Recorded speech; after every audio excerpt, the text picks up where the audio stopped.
Hello friends. आज की हमारी जो वीडियो रहेगी उसमें हम इंडियन पॉलिटिकल थिंकर के एक बहुत ही महत्वपूर्ण विचारक के बारे में डिस्कस करेंगे, जो कि है अगाना सूद। ठीक है, यहाँ से नेट या सेट में हमेशा एक क्वेश्चन बनता है, तो इसमें हम इनके संपूर्ण राजनीतिक विचार के बारे में समझेंगे। तो आपने क्या है, वीडियो को लास्ट तक देखना है, ये ज़्यादा लंबी नहीं रहेगी। ठीक है, शॉर्ट वीडियो रहेगी।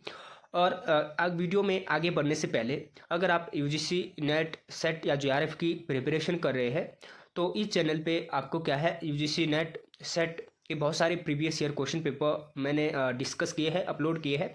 तो अगर आपने वो नहीं देखे हैं तो आप क्या है, वीडियो के डिस्क्रिप्शन में भी वो मैं लिंक प्रोवाइड कर दूंगा, और आप मेरे चैनल की प्लेलिस्ट से जाके वो वीडियो भी देख सकते हैं, जो कि आपके आने वाले एग्जाम के लिए बहुत ही हेल्प करेगा।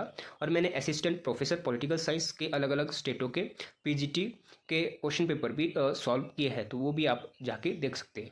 चलिए जानते हैं अगाना सूद के बारे में। तो सबसे पहले जीवन परिचय की इनकी बात करते हैं। तो दिग्ग निकाय, जो कि बौद्ध धर्म से संबंधित था, का ये 27वां सूत्र है। ठीक है, तो दिग्ग निकाय में टोटल क्या है, 34 सूत्र है। ठीक है, उसमें से अगाना जो सूत्र है वो है 27 सूत्र। तो कई बार ये नेट और सेट में क्वेश्चन बना है कि अगाना सूत्र दिग्ग निकाय के कौन सा सूत्र है। ठीक है, तो ये आपने याद रखना है। अब है क्या इसमें कि बुद्ध द्वारा दो ब्राह्मण को दिया गया जो प्रवचन है, उसका वर्णन इस अगाना सूत्र में किया गया है, या आप कह सकते हैं कि 27वें सूत्र में किया गया है। तो वे दो ब्राह्मण थे, भारद्वाज और वशिष्ठ।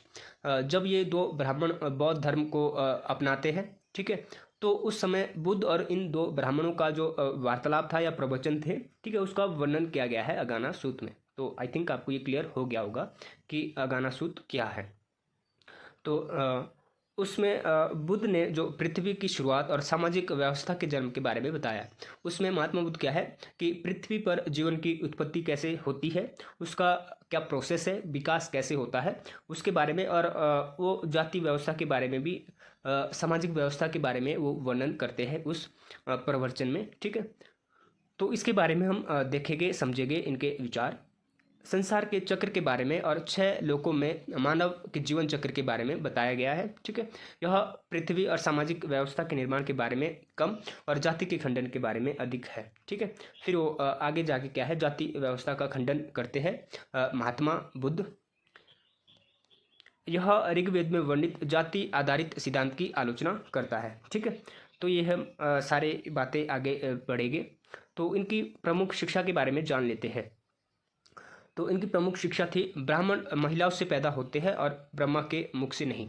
तो जब वो जाति व्यवस्था की उत्पत्ति के बारे में शुरुआत होती है, तो वो जो दो ब्राह्मण थे वो बुद्ध को बताते हैं कि जब से हमने बौद्ध धर्म स्वीकार किया है, उसके बाद से जो हमारे वर्ग या जाति के जो लोग थे उनके द्वारा लगातार आलोचना की जा रही है, हमारी बुरा भला हमें कहा जा रहा है। ठीक है, कि वो बोलते हैं कि तुम इतनी श्रेष्ठ जाति के थे, फिर भी आपने क्या है बौद्ध धर्म अपना लिया है। तो वो सब बातें वो क्या है, महात्मा बुद्ध को बताते हैं। फिर महात्मा बुद्ध उन्हें बताते हैं कि जो ब्राह्मण द्वारा जो भ्रांतियाँ फैलाई गई है कि जो ब्राह्मण है वो ब्रह्मा के मुख से पैदा हुए हैं, क्षत्रिय वो ब्रह्मा के भुजाओं से पैदा हुए हैं, और वैश्य ब्रह्मा के पेट से, और जो शूद्र है वो ब्रह्मा के पेट से पैदा हुए हैं। तो ऐसा कुछ भी नहीं है। ये इस बात का खंडन करते हैं महात्मा बुद्ध, और बोलते हैं कि इनके द्वारा क्या है समाज में भ्रांतियाँ फैलाई जा रही है। ऐसा कुछ भी नहीं है। ब्राह्मण भी क्या है, महिलाओं से पैदा होते हैं जैसे अन्य वर्ग के लोग। ठीक है, या हर एक मनुष्य। तो ये ब्राह्मण के द्वारा क्या है, भ्रांति फैलाई जा रही है, ताकि उनका जो वर्चस्व है समाज में वो बना रहे। ठीक है, फिर वो आगे बताते हैं कि जो जाति की जो उत्पत्ति है वो कैसे होती है। महात्मा बुद्ध वो बोलते हैं कि जो जाति की जो उत्पत्ति है वो कर्म के आधार पर हुई थी। ठीक है, ना कि जन्म के आधार पर। ठीक है, वो बोलते हैं कि जब मनुष्य जीवन की उत्पत्ति होती है, फिर वो मनुष्य क्या है काम को अलग अलग करता है। ठीक है, और उस काम के अकॉर्डिंग उसे एक वर्ग में रखता है। जो व्यक्ति जिस काम के लिए, या जो काम उसे वो करता था, ठीक है, या उसमें वर्चस्व स्थापित था, तो उसे उस स्पेसिफिक वर्ग में रखा जाता था। ठीक है। जैसे कि जो कोई बलवान हो, ठीक है, शक्तिशाली हो, तो वो क्या है, क्षत्रिय वर्ग में रहता था, ठीक है। और जो विवेकी हो, गुणवान हो, उसे ब्राह्मण, या जो व्यापार वगैरह में जिसका अच्छी रुचि थी, उसे क्या है, वैश्य वर्ग। और जो इन सब तीनों वर्गों से संबंध नहीं रखता था, तो या तो वो शिकार करता था, या ये तीनों वर्गों की सेवा करना उसे वो काम सौंपा गया। तो धीरे धीरे क्या हुआ कि ये काम क्या है, ये जाति बदलती रहती थी, या वर्ग आप कह सकते हैं, ठीक है। कि अगर कोई क्षत्रिय, या फॉर एग्जांपल कि ब्राह्मण का जो आगे पुत्र होगा, ठीक है, अगर उसमें वैश्य के गुण विकसित होते हैं, या शूद्र के या क्षत्रिय के, तो उसका ब्राह्मण का बेटा क्या है, वो ब्राह्मण नहीं रहेगा, बल्कि वो दूसरे वर्ग में जाएगा। तो ये सब चीज़ें ख़त्म करने के लिए, या अपना वर्चस्व स्थापित करने के लिए इसमें क्या है, चेंजिंग किए गए, और उसे कर्म से कन्वर्ट किया गया जन्म के आधार पर, ठीक है।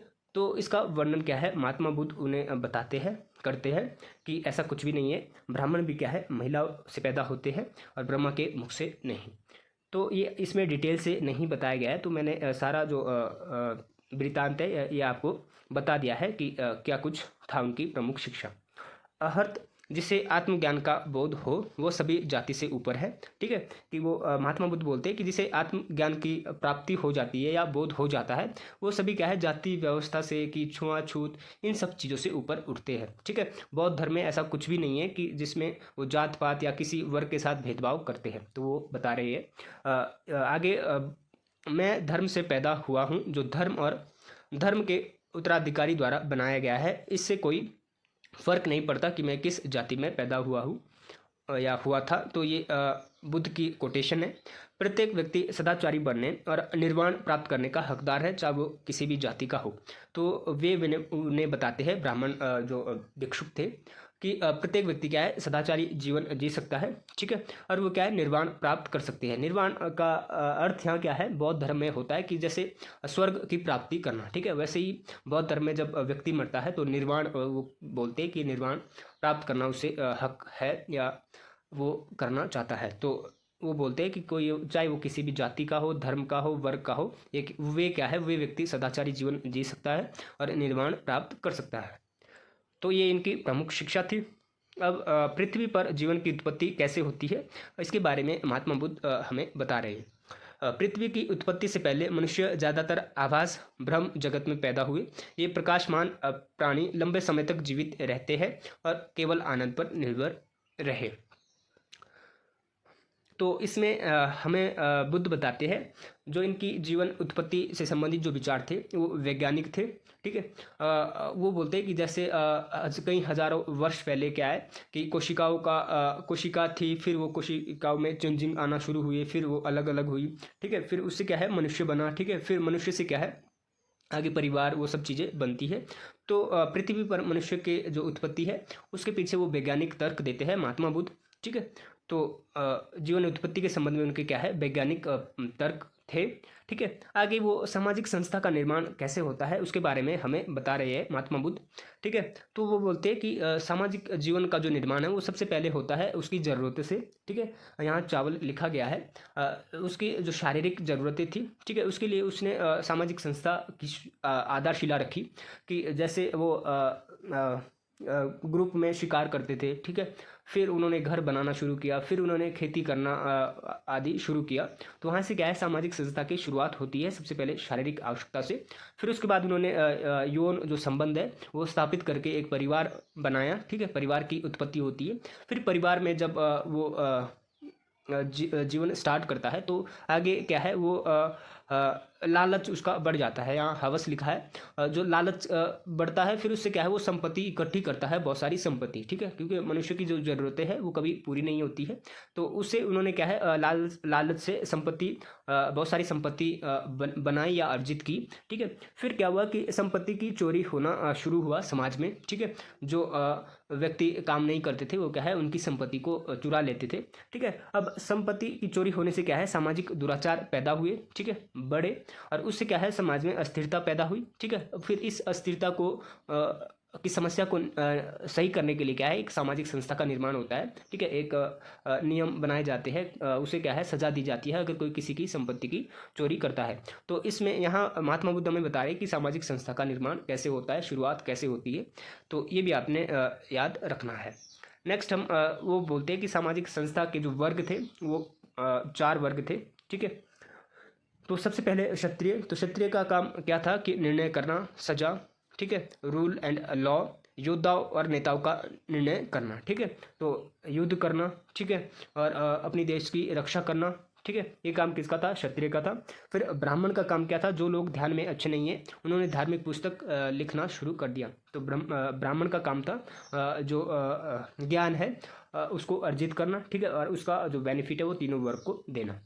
नेक्स्ट वैश्य का जो काम था वो था व्यापार का करना, या जो उपभोग की जो वस्तुएं है वो प्रोवाइड करना। ठीक है, और शूद्र का काम था शिकार करना, मजदूरी करना और इन तीनों वर्ग की सेवा करना। ठीक है, तो ये 4 वर्ग महात्मा बुद्ध बताते हैं सामाजिक संस्था में विद्यमान थे।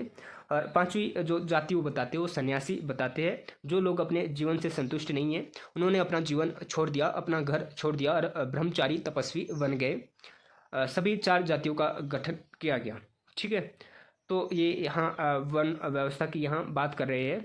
ठीक है, तो ये हमने समझा अगाना सूत्र के बारे में, जो कि दिग्ग निकाय का 27वां सूत्र है, जिसमें कि महात्मा बुद्ध और 2 ब्राह्मण भिक्षुओं के बीच जो वार्तालाप था उसका वर्णन किया गया है। ठीक है, तो ये था अगाना सूत्र कि कैसे जीवन की उत्पत्ति होती है और जाति व्यवस्था की जो उत्पत्ति है कैसे हुई थी और ये कैसे कन्वर्ट हुई कर्म से जन्म के आधार पर, इसका वर्णन क्या है इसमें किया गया है महात्मा बुद्ध के द्वारा। ठीक है, और जीवन की जो प्राप्ति का जो अंतिम उद्देश्य है वो महात्मा बुद्ध बताते हैं कि निर्वाण प्राप्त करना है।